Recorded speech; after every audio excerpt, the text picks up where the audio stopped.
Good morning, আরেকটি নতুন ব্লগে তোমাদের সকলকে স্বাগত। আর আজকে হচ্ছে শুক্রবার, আর এখন সকাল 7:30টার মতো বাজে। আর এই যে ছেলের জন্য টিফিন বানিয়েছি, টিফিনটা প্যাক করে দিচ্ছি। আজকে একটু লুচি বানিয়েছি, ওর মন মতন আজকে টিফিনটা দিচ্ছি। লুচি আর আলু ভাজা, ওর লুচি আর আলু ভাজা খেতে ভীষণ পছন্দ। তো সপ্তাহে একদিন করে ওকে একটু লুচি আমার বানিয়েই দিতে হয়। তো এই যে কিছু পেস্তা একটু দিয়ে দিচ্ছি। আর এমনি না ভীষণ ফল টল বলো, বাদাম টাদাম বলো, কিছু খেতে চায় না। সেই জন্য টিফিনের মধ্যে একটু দিয়ে দিলে মিসটা ক্লাসে থাকে, তখন সেই ভয় পুরো টিফিন ফিনিশ করে। তো সেই জন্য একটু একটু করে দিয়ে দিই। আগে যখন একটু ছোট ছিল তখন ফল টল কেটে দিতাম, কিন্তু এখন বড় হয়েছে না, এখন আর ফল টল খেতে চায় না। সেই জোর জবরদস্তি ধরে বেঁধে খাওয়াতে হয়। তাও মন মতো যদি ফল হয় তবেই খাবে। তো সেই জন্য একটু বাদাম টাদাম দিয়ে দিই। তো এই যে ও চলে যাওয়ার পর সকালে চাটা খেয়ে নিলাম। তারপর আমার চলে আসলো বাজার। আর এই যে দুধের প্যাকেটগুলো এনেছে, এই দুধের প্যাকেটগুলো ধুয়ে ধুয়ে আমি ফ্রিজে তুলে রাখবো। আর মাছও এনেছে আজকে, বাটা মাছ। আর এগুলো এখন পরিষ্কার করে নেব। আর যা সবজি আছে মা একটু কেটে দেবে, তারপর আস্তে আস্তে রান্নাটা সেরে ফেলবো।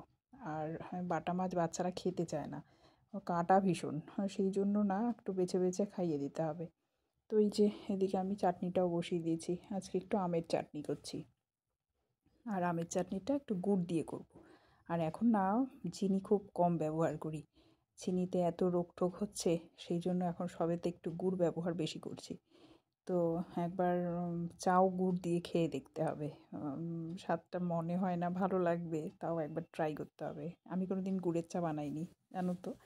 তো খেতে হবে এবার। আমের চাটনিটা গুড় দিয়ে বানানো শুরু করেছি, ভালোই লাগে কিন্তু খেতে। তো সেই জন্য গুড় দিয়ে বানিয়ে ফেললাম। আর রঙটাও বেশ সুন্দর হয়। আজকে একটু এই কচু শাক করব। তো কচু শাকের জন্য ছোলাটা আগেই ভেজানো ছিল, তো কচু শাকের মধ্যে সেদ্ধ করার জন্য ছোলাটাও দিয়ে দিলাম। আর দেখো ডাল সিদ্ধ করেছিলাম দেখে না, ডালগুলো লেগে আছে, সেটা আর ভালো করে ধুইনি, তার মধ্যেই বসিয়ে দিয়েছি। এবার মাছগুলো সাইডে ভালো করে ধুয়ে নিয়েছি। এবার এগুলোর মধ্যে লবণ হলুদ দিয়ে ভেজে নেব। আর যখনই মাছ আনি, মাছগুলো আমি সব সময় লবণ দিয়ে ভালো করে কচলেই ধুই, তাহলে বেশ ভালো পরিষ্কার হয়ে যায় মাছটা। তো এই যে হলুদ লবণ দিয়ে এবার মাখিয়ে সাইডে রেখে দিচ্ছি। আর কদিন ধরে আমাদের এখানকার ওয়েদারটা না খুব ভালো, বেশ গরম টরম নেই। আর খুব মেঘলা, আশেপাশে খুব বৃষ্টি টিষ্টি হচ্ছে, সেই জন্য রোদ টোদ ভালো উঠছে না, মেঘলা হয়ে আছে। তো বেশ ভালো আর কি, গরম টরম নেই, রোদ নেই। যাই হোক, আমাদের এখানেও বৃষ্টিটা হচ্ছে না। মাঝে একদিন সন্ধ্যাবেলায় অল্পটুকু বৃষ্টি হয়েছিল, তারপর আর বৃষ্টির দেখাই নেই। তো তো যাই হোক, মাছটা ভেজে নিই। আর বাদবাকি এই মাছটা বসিয়ে বাদবাকি সাইডের কাজগুলো অল্প অল্প সেরে নেব আমি।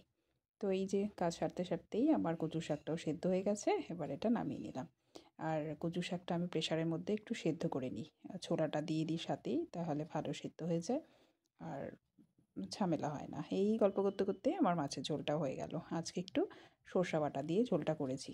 আর মশলা টশলা কিছু দিইনি, দিয়েছি সাধারণ একটু পেঁয়াজ কুচি, আলু আর সর্ষে বাটা।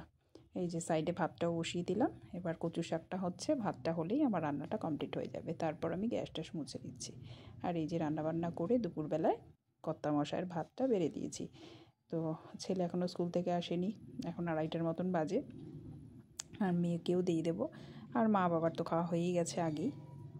রান্না করেছিলাম এদিকে হচ্ছে পাট শাক ভাজা, আর পুদিনা পাতার চাটনি, আর হচ্ছে কচু শাক, ডাল, মাছের ঝোল, আর আমের চাটনি, আর টক দই, আর কিছু শশা কেটে দিয়েছি। তো ব্যাস আজকে দুপুরের মেনু আমার এই।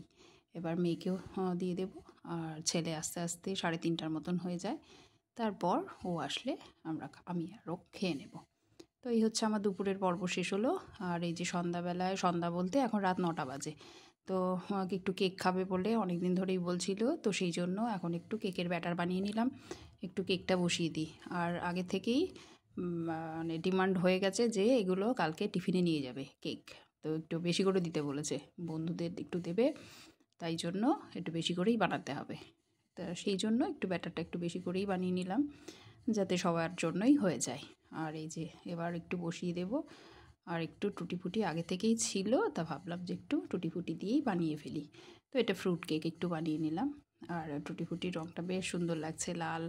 আর একটু ব্যাটারটার মধ্যে না একটু ইয়েলো কালার দিয়েছিলাম, সেই জন্য একটু হলুদ হলুদ লাগছে। তো এই ব্যাটারটা এবার এটা সাজিয়ে গুছিয়ে এবার বসিয়ে দিই। আর হতে হতে একটু টাইম নেবে। আর কেক টেক বানালে দুজনেরই বায়না যে একটু বেশি করে বানাতে হবে, তাহলে 2-4 দিন ভালোভাবে খেতে পারে। আর বেশ পছন্দ করে বলে একটু বেশি করে বানিয়ে রাখি, আর একটু ঘুরবে ফিরবে আর দুজনে মিলেই ফ্রিজ খুলে খুলে একটু একটু করে খাবে, সেটাই ওদের মজা।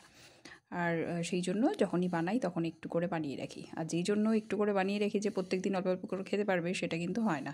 যখন বেশি দেখে তখন বেশি বেশি পরিমাণেই খাওয়া হয়ে যায়। তো এটা সব বাচ্চাদের ঘরেই তাই হয়, একই রকম। তো যাই হোক, এই কেকটা বানিয়ে নেওয়ার পর এবার অনেকটাই রাত হয়েছে, তো হচ্ছে এদিকে।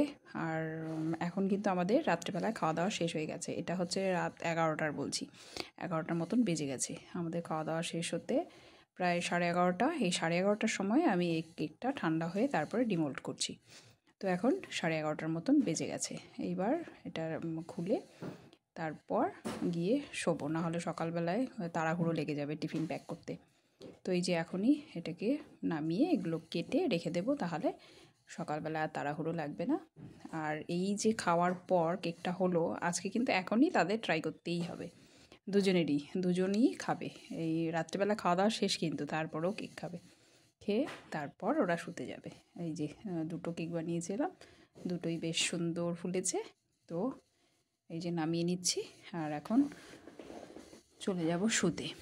অনেকটাই রাত হলো, তাহলে আবার দেখা হবে আরেকটি ভিডিওতে। তোমরা সবাই ভালো থেকো, সুস্থ থেকো, আর আবার দেখা হচ্ছে আরেকটি নতুন ভিডিওতে।